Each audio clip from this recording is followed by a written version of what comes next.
Good morning, friends. I will be doing two set of rubrics in this video today um, with the need of understanding this rubric better.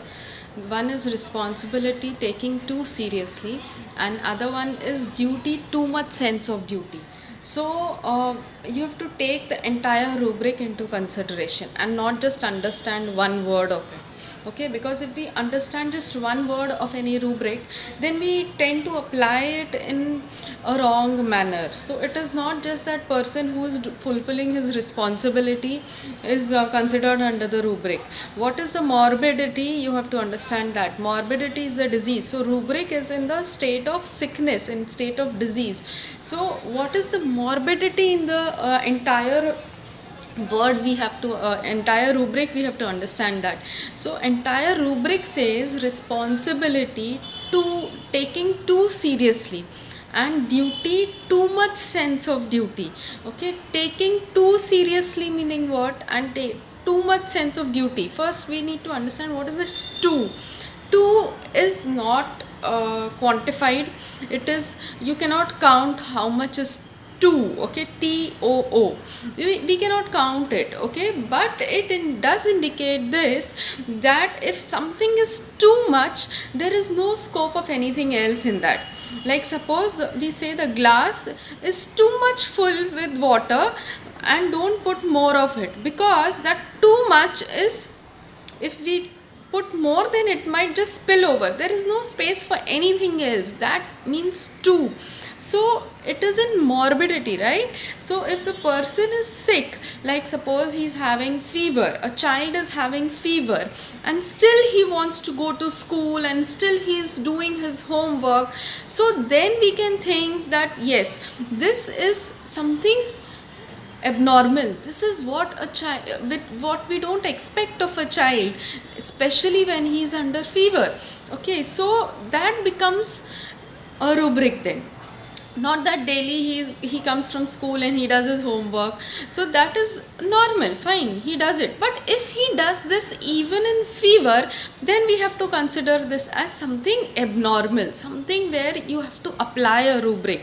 So responsibility and duty is one concern to understand clearly. Okay, and I would really thank Gupta sir to explain this concept so clearly in the CTPs that he has taken, and he keeps repeating it on and off, that we have to be very careful while picking up the remedies of these rubrics, because there are so many editions done by the authors, and we have to really check the background, the data available of that remedy under that particular rubric. Okay, so understanding responsibility is, how does a child become responsible or duty oriented. Okay, like if a child is very small, just born baby, you cannot inculcate any sense of responsibility. Okay, but as the child starts growing and he starts throwing tantrums on the parents, okay, like he's kicking, pushing,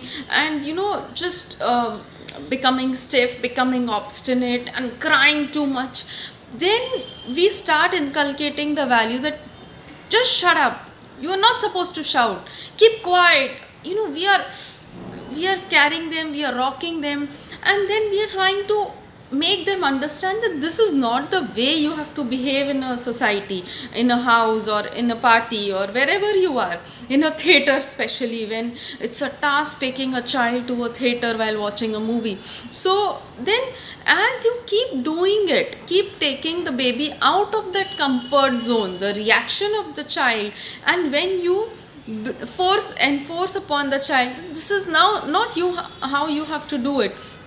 So gradually the child understands. How the child understands that the mother is along with the child in these circumstances, and then she behaves in a way that influences the child in a positive manner, and then he understands, okay, I am supposed to be like this. So that is where, when that level of trust is there, trust is the base of all, most of the understanding of rubrics. So I would say that the psychosexual stages are very important to understand in some way, because they will give you an idea of how these emotions develop in the individual.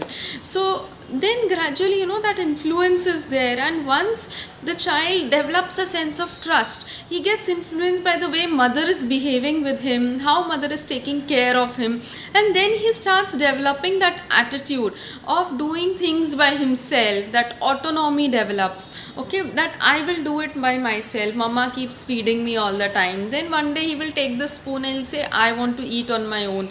So that autonomy, when provided with grace from the parents, from the surrounding, then the confidence in the child develops and he feels that yes, I can do it. So he tries to take initiative in various other activities. So once that trust develops, then the autonomy develops, and the initiative stage comes, and where he takes that initiative with confidence without anybody having any shame or doubt on the child.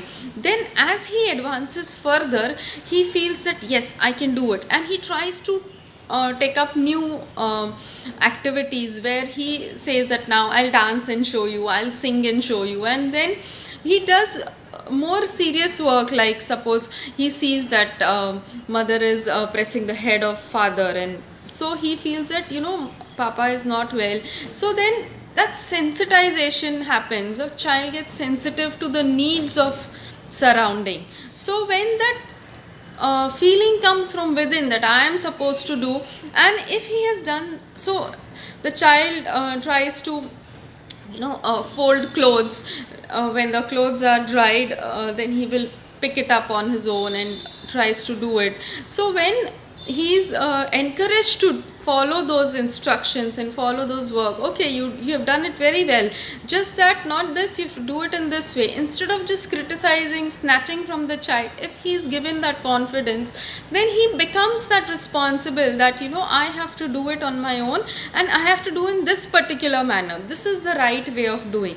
When he is directed well, he takes up those responsibilities on his own. Then I will clean the table today, I will dress on my own from now on for my school, I will wear my shoes on my own. So that is where on his own, when that feeling comes from within, that I have to do this work and I will do it whatever the consequence. In responsibility, for the consequence you are responsible, means it is on your shoulder that you have to fulfill it, and however, no matter, okay. So if the nails are not cut properly, so then in school if somebody catches hold of you, then it is you are bound to answer that why didn't you cut your nails, because you have told your mom that I'll take care of my grooming. So in responsibility you are answerable if somebody questions you on the quality of work that you have done, okay. And it is on your shoulders. Like suppose there are big industrialists, okay. So whatever happens in their industries, then whether it is with the employees, whether it is with the machine, whether it is in the financial sector of the market, so whatever happens about the company, it is only they who are answerable, the head of the company, right? So the CEOs, they are responsible. So when you do something with responsibility, you have to take a complete hold of it, and you have to fulfill it in your own ways. If there is something wrong, if you are punished, or if you have caught hold of anything wrong happening, then you have to answer that also. So responsibilities taking too seriously, the seriousness of taking up that responsibility, there is no scope of anything else, and only that responsibility with utmost seriousness in life, okay. For him, then other pleasures will come secondary, but responsibility will be the primary motive.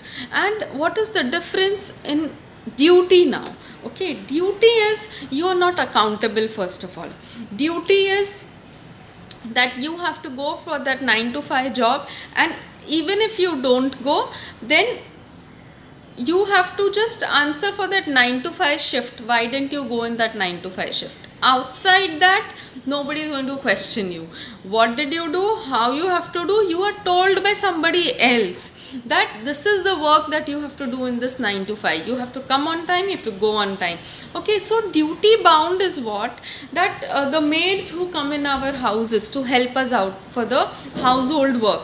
So duty too much sense will be when they don't have anything else on their mind, and they feel that, even if I'm not well, I have to go for my work. So that becomes why you have to go for work, because then my boss will cut my salary, or because then I won't get further leaves. So concern can be anything, but during sickness, when this presentation comes up, that the person does not think of anything else but going for work, and just so that kind of work which you are told by somebody else about the mannerisms of the work, about the timing of the work, about the content of the work, the quality, everything is told to you, and you are under somebody's supervision.